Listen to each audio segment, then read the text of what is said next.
안녕하세요. 성도 여러분 반갑습니다. 153 성경 통독 오늘 벌써 20일째 되는 날입니다. 오늘은 레위기 16장에서 23장까지 읽게 되는데요. 우리 같이 읽도록 하겠습니다.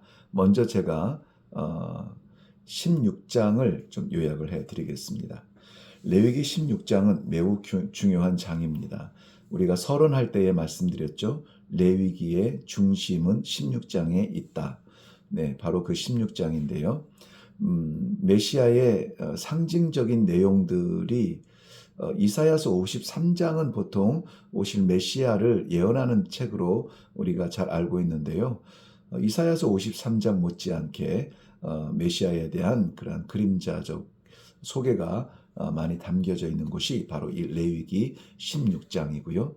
그 제사들이 바로 이 그리스도를 조명하고 있는 것을 우리가 볼 수가 있습니다.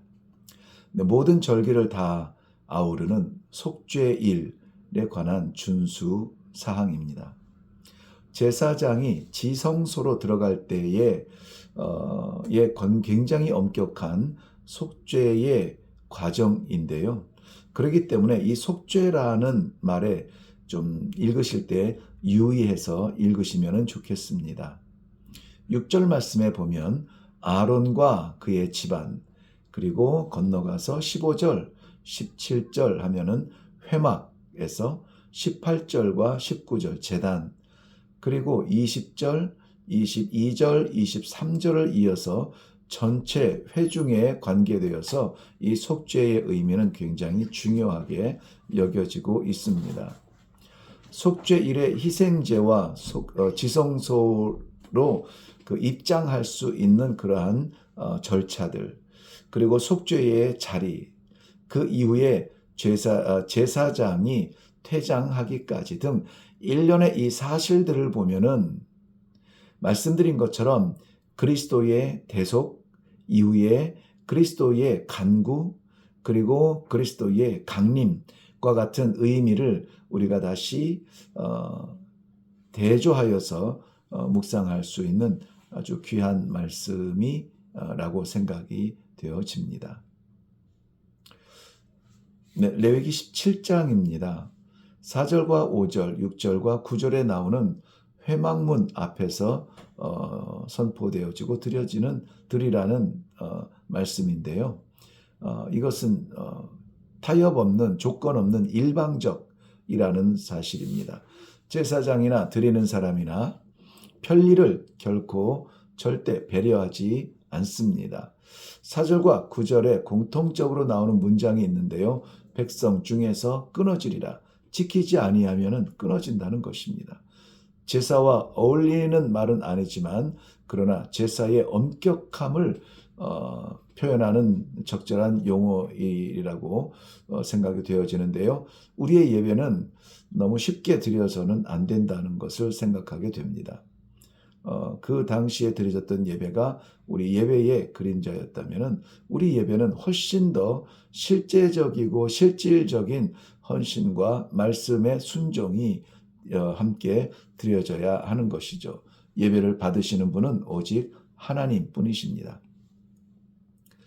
그러므로 이제까지 개인적으로 드리던 모든 것이 폐지가 되고요.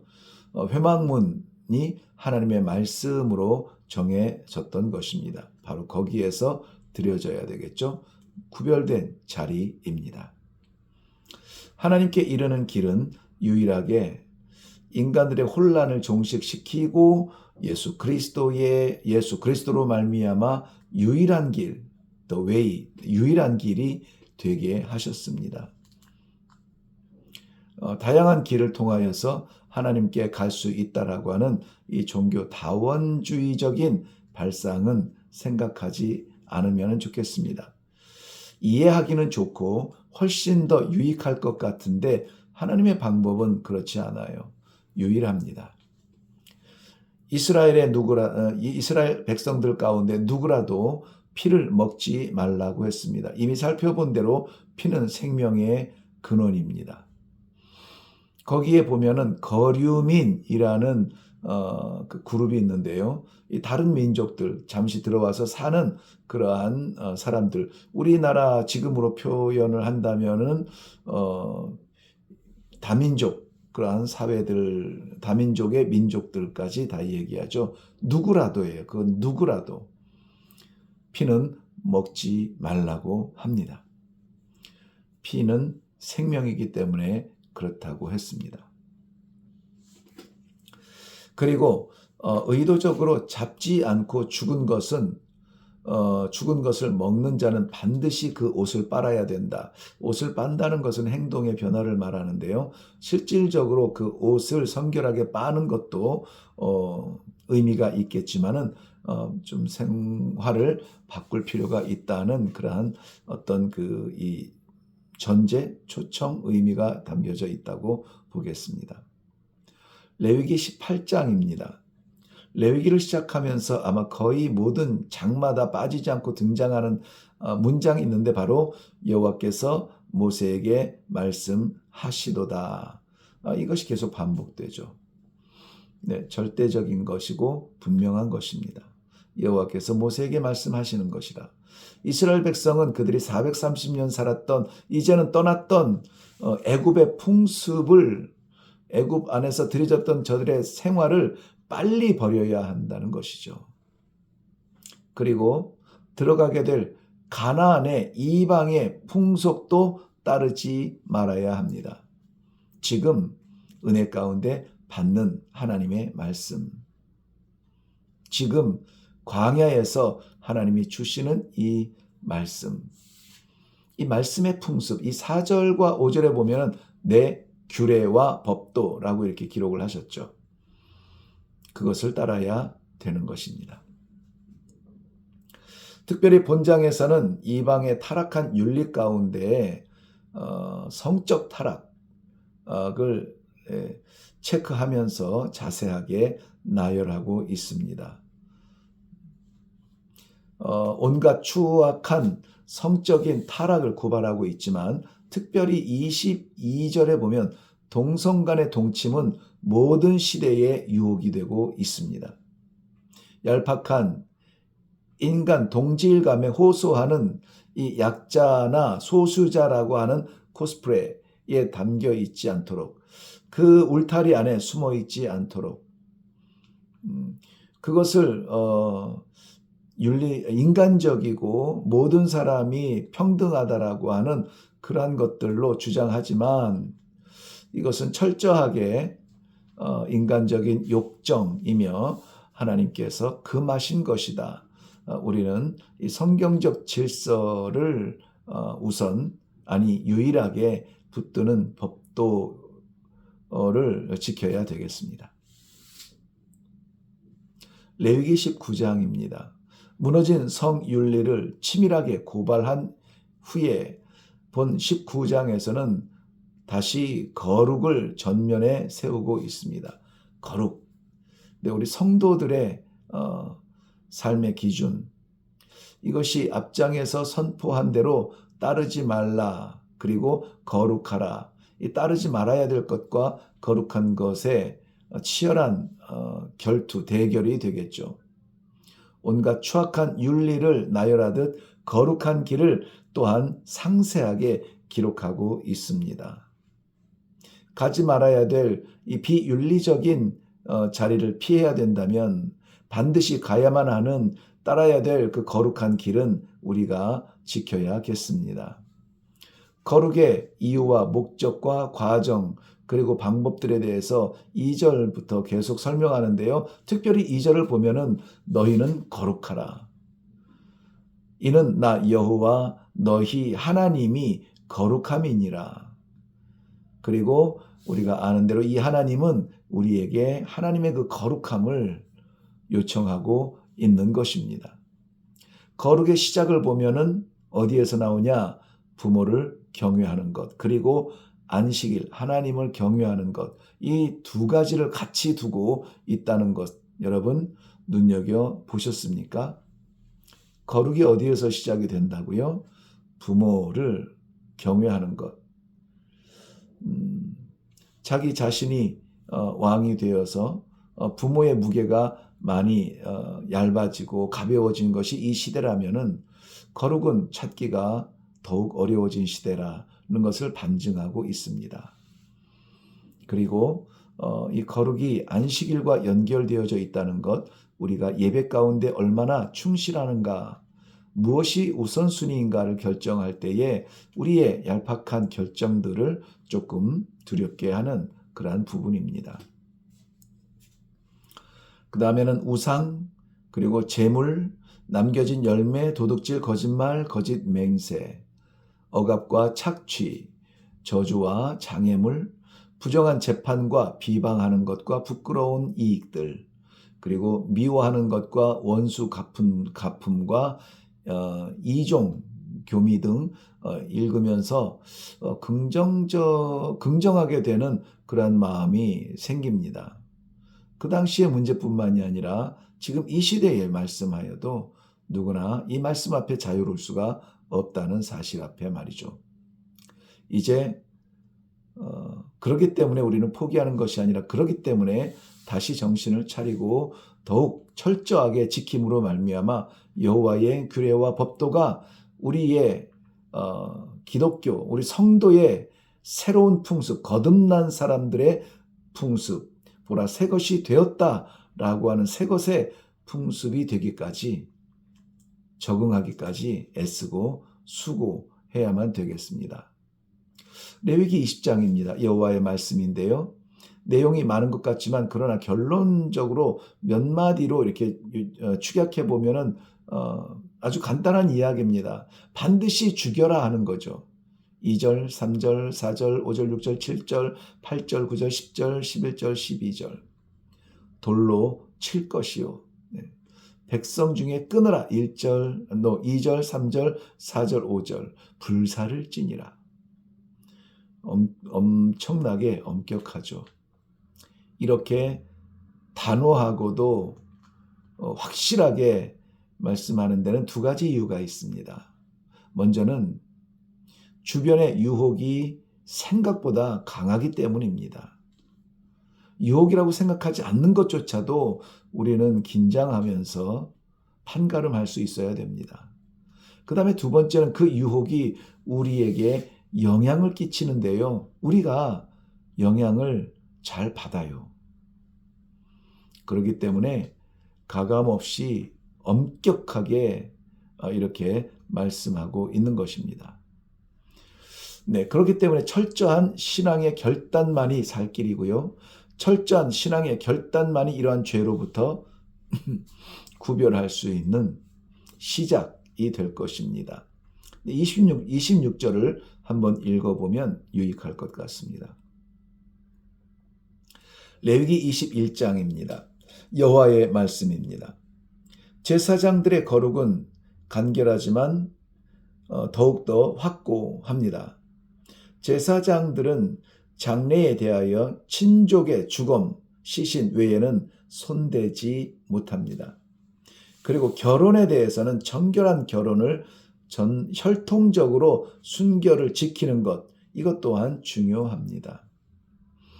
또한 사역에 대해서는 대대로 육체에 흠이 있는 자는 휘장 안이나 제단에 이르지 못합니다.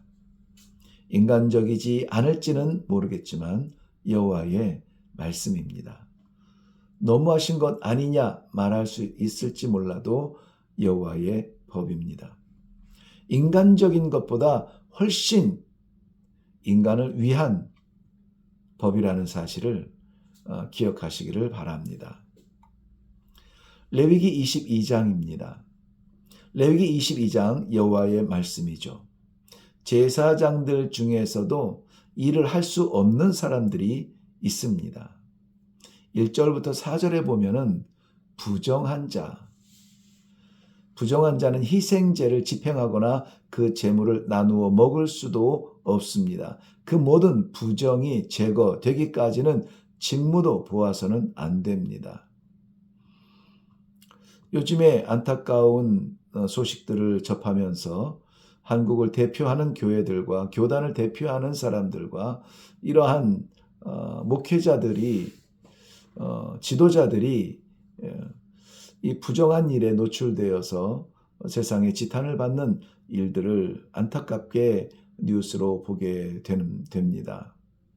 얼마나 이것들이 집요하고 얼마나 이것들이 우리의 약점을 잘 아는지 우리는 긴장하지 않으면 너나 할 것 없이 모두 다 위기에 노출될 수밖에 없다는 사실을 기억하시기 바랍니다. 그래서 말씀 통독과 통독한 말씀에 주시는 말씀, 그 말씀에 의지한 기도의 생활, 이 성도의 신실한 거룩한 삶을 위해서 우리는 정말 씨름해야 될 줄로 믿습니다.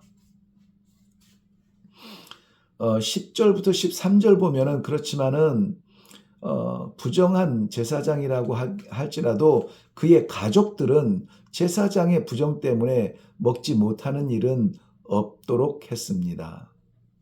서원이나 자원의 제물을 드리려거든 흠이 있는 것은 안 된다고 하고요. 기형적인 것도 안 된다고 하고요. 어미와 새끼를 함께 잡지 못하도록 했습니다. 성결은 거룩의 시작이며 동일한 의미입니다. 애굽에서 건지신 여호와께 순종하여서 거룩한 백성이 되어야 했습니다. 우리는 예수 어린 양의 그 피 보혈 실제적인 그 예수 그리스도의 십자가의 보혈에 의해서 죄가 용서되어지고 새 삶을 사는 이 땅 위에 부름받은 왕 같은 제사장들이라고 했습니다. 그러므로 우리가 무엇보다 긴장하고 주의해야 될 것은 부정한 자리에서 아버지의 이 율법 안에 노출되지 않기를 바라는 것입니다. 네, 레위기 23장입니다. 이스라엘 백성들이 지켜야 될 절기들을 기록하고 있는데요. 아주 간략하게 설명을 합니다. 절기라고 하는 것은 어떤 날을 지키는 과정뿐만이 아니라 그 설명을 23장에서 그게 어떤 절기인지에 대한 설명을 볼 수 있어서 여러분 유익이 있을 줄로 믿습니다. 속독하지 마시고 천천히 또박또박 읽으시면 좋겠습니다. 1절에서 3절에 보면은 안식일에 대하여서 드리는 두 가지 전제가 있는데요. 먼저는 안식일의 전제가 뭐냐? 엿새 동안의 일입니다. 엿새 동안의 노동이죠. 다시 말씀드리면 엿새 동안에 맡기신 우리 환경, 삶의 환경에서 최선을 다한 충성이 있을 때에 비로소 안식일은 거룩하게 지킬 수 있습니다. 두 번째 전제가 뭐냐면 성회를 위해서 안식해야 된다. 우리 몸을 위해서, 몸이 피곤해서 쉬는 것이 아니라 성회를 위해서, 거룩한 모임을 위해서, 제사를 위해서 안식해야 된다. 이것저것 몸이 분주한 가운데 드려지는 성회가 아니어야 된다는 것입니다. 구별된 성회를 말씀하고 있습니다. 4절부터 5절은 6월절에 대해서 설명하고 있는데요. 바로 그들의 달력이 시작되는 아비벌 첫째 달 14일에 드리라 이렇게 되어 있습니다. 그리고 이와 6월절과 더불어서 드려지는 무교절이 그 다음 6절부터 8절까지의 내용으로 기록이 되어져 있죠. 9절에서 14절은 맥추절을 드리라고 하고 있는데요. 맥추절 13절에 보면은 에바라는 계량이 나오는데요. 에바는 간단하게 설명하면은 약 1리터 정도가 되겠습니다. 또 12절부터 22절까지는 77절, 우리가 아는 대로 오순절 혹은 77절을 드리라고 하죠. 설명하고 있습니다. 곡식의 첫 단을 벤 이후로 7주가 지난 49일이 지난 다음 날 50일째 드리는 절기라고 말하고 있습니다. 23절부터 25절은 나팔절이라고 하는데요. 이 나팔절은 신년에 드리는, 해가 바뀌는 신년에 드리는 신년절입니다. 26절부터 30절까지는 10일 동안 이 속죄일을 드리라고 명령하고 있습니다. 33절부터 38절까지는 초막절을 지키라고 했는데 이 초막절은 우리 잘 아시죠? 네, 광야 40년 동안의 하나님의 은혜를 다음 세대 우리 자식들 손주 손녀들에게 전승하는 교육의 축제입니다. 그래서 이 초막절의 중요한 중심은 43절에 나오는 대로 전승하는 것입니다. 그런데 이 모든 절기들 유월절, 무교절, 맥주절, 칠칠절, 신년절, 속죄일, 초막절 이 모든 절기가 여러분 오실 메시아 그리스도를 향하고 있다는 것 여러분 느끼셨나요? 네, 예수께서 오셨으므로 이제는 이 모든 절기들이 지켜지지 않아도 되죠.